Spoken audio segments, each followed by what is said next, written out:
Annika, me oleme täna siin Tallinnisu põllus ja teemaks on nisu haigustõrje. Et mis siin põllus tehtud on ja mis sa arvad, kas siia oleks mõistlik teha ka T2 pritsimine? Siin põllul tegelikult on värskelt tehtud nii kasvuregulaator kui T1 fungitsiid ja arvestades seda, et siin on tegelikult hiline sort, potentsiaali tundub olevat ja tegelikult on siin tegu ka otsekülviga, et siis kindlasti tuleks ka lipulehe fungitsiid planeerida siia paari nädala pärast. Ja tegelikult tänaseks hetkeks tõenäoliselt, ma loodan, on suurem osa Eestist ikkagi sademeid saanud, et temperatuurid on haiguste levikuks soodsad ja nüüd on niiskust ka, et kindlasti ega need taimehaigused tulemata ei jää. Just, ma olen ka seda meelt, et sellised ilmastikutingimused kindlasti selle potentsiaali tagavad ja seda haigustõrje ringi õigustavad. Ja siinkohal ma tegelikult soovitaksingi Corteva tooteportfellist Univoogi, milles on siis 2 toimeainet. Üks on uudne, täiesti uuest toimeainete rühmast Inatrec Active ja teine on siis vana hea Proteogonasool. Et ma tean, Annika, sinul on selle Univoogiga väga head kogemused, et äkki sa natukene räägid, et kuidas sul enda isiklik kogemus selle tootega on? Ja me oma põldudel ka eelmisel hooajal juba kasutasime tervel Tallinnisu pinnal ja ka sel aastal on plaanis, et tegelikult jäime väga rahule ja arvestades seda, et uusi toimeained väga turule meil ei tule ja pole üldiselt vist lootuski, et tulema hakkaks, siis meie nägemus asjast on ikkagi see, et me peaks erinevatel hooaegadel erinevaid toimeaineid kasutama ja seetõttu saigi Univoog valitud, kuna seal see fenbikoksamiid on täiesti uuest keemilisest klassist.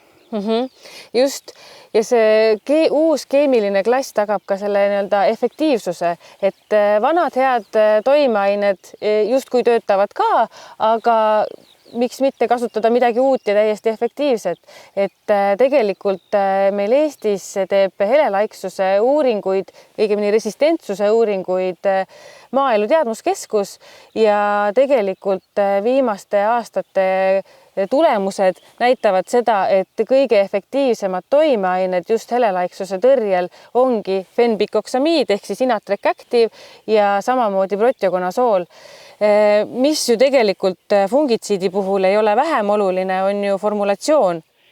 Ja Univoogi formulatsioon on siis täiesti uudne, IQ4 formulatsioon, mis tagab väga hea kleepuvuse taimelehele, väga hea katvuse ja tänu sellele ka väga hea efektiivsuse ja ta tagab ka väga kiire vihmakindluse, mis on selliste heitlike ilmaolude juures väga oluline. IQ4 formulatsioon tegelikult on selles mõttes väga hea, et see tagab need samad eelised ka siis paagisegu partneritele. Annika, aga ma tean, et Baltic-Agro põllupäeval oli eelmine aasta Univoogi fungitsiid täpselt samamoodi esindatud, et teil oli seal väike katse, äkki natukene valgustad ka seda? Jah, et nagu me mäletame, eelmine aasta oli äärmiselt tugev haiguste surve, sest niiskust oli meeletult ja tegelikult temperatuurid olid ka soodsad. Ja me jätsime ühes katsepõllus, nisu katsepõllus, osadel sortidel T2 haigustõrje tegemata ja samadel sortidel kõrval siis kasutasime Univoogi ja tegelikult saagi vahe oli seal ligi tonn hektarilt, et kui vähegi potentsiaali põllul on, siis kindlasti ma ei soovita T2 tegemata jätta ka see aasta. Ja kindlasti sama soovitus ka minu poolt, aga äkki räägid natuke ka kulunormidest, et mida sina oled kasutanud?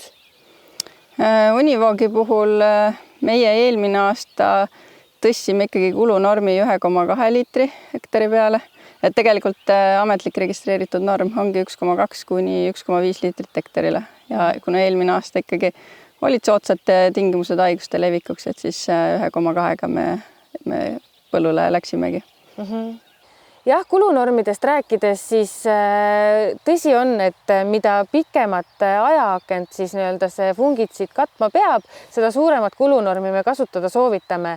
Aga täiesti, kui on tehtud korralik T1 ette, lipulehes minna, võib kasutada ka julgelt 1 liiter hektarile.